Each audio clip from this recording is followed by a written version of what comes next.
జగిత్యాల జిల్లా కోరుట్ల మండలం ఐలాపూర్కు చెందిన అంకం రాహుల్ మృతి చెంది దాదాపు 45 రోజులైనా పోలీసులు పట్టించుకోవడం లేదని కుటుంబ సభ్యులు ఆవేదన వ్యక్తం చేస్తున్నారు. మే 27న హాస్టల్ నుంచి వెళ్లి కనిపించకుండా పోయి ఆంధ్రప్రదేశ్లోని ప్రకాశం జిల్లా సింగరాయకొండ పరిధిలో ఓ బావిలో శవమై తేలాడు.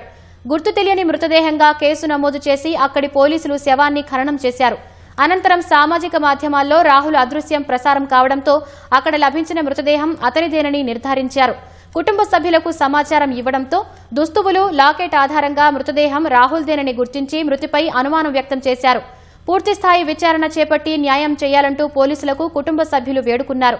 నిందితులను గుర్తించి కఠినంగా శిక్షించాలని 20 రోజుల కిందట కోరుట్లలో ఆందోళన నిర్వహించారు. తాజా కేసును దర్యాప్తు పూర్తి వివరాలను సమర్పించాలంటూ తెలంగాణ, ఏపీ ప్రభుత్వాలకు హైకోర్టు ఆదేశాలు జారీ చేసిందని బాధిత కుటుంబ సభ్యులు తెలిపారు. ఈ కేసు జరగబట్టి 45 రోజులైతుంది. ఎలాంటి రెస్పాన్స్ లేకుండా ఉంది. వేరే దేశాలలో అటువంటి చనిపోతే బాడీని సేఫ్ ఇంటికి పంపిస్తారు. 2 రాష్ట్రాలు గింత కూడా స్పందిస్తలేవు. కనీసం బాడీని కూడా ఇవ్వడానికి ఇన్ని రోజులు టైం పడుతుంది. మేము కనుక్కొని ముందుకు తీసుకొచ్చిన పోలీసులు బాగా నిర్లక్ష్యం చేస్తుండ్రు. ఆ కాలేజీ యాజమాన్యం కూడా గింత కూడా స్పందిస్తలేదు. పాపం మా బావ, మా అక్క వాళ్ళు అక్కడ బాగా కష్టంతో డే మొత్తం తిరుక్కుంటూనే ఉన్నారు.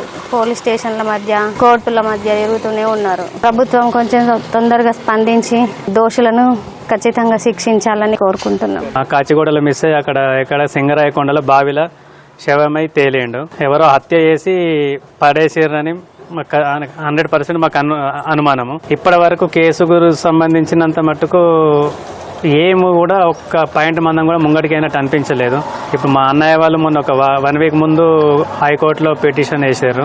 మొన్న ఈ మధ్యన 2 డేస్ బ్యాక్ ఫోన్ దొరికిందట, స్టేషన్లకు పిలిపించి ఇచ్చారు. ఎన్నిసార్లు కలిసినా పెద్దగా రెస్పాండ్ అవ్వట్లేదని అన్న వాళ్ళు అంటారు. అన్నయ్య ఇప్పుడు వదిన అక్కడనే హైదరాబాద్లోనే ఉంటారు.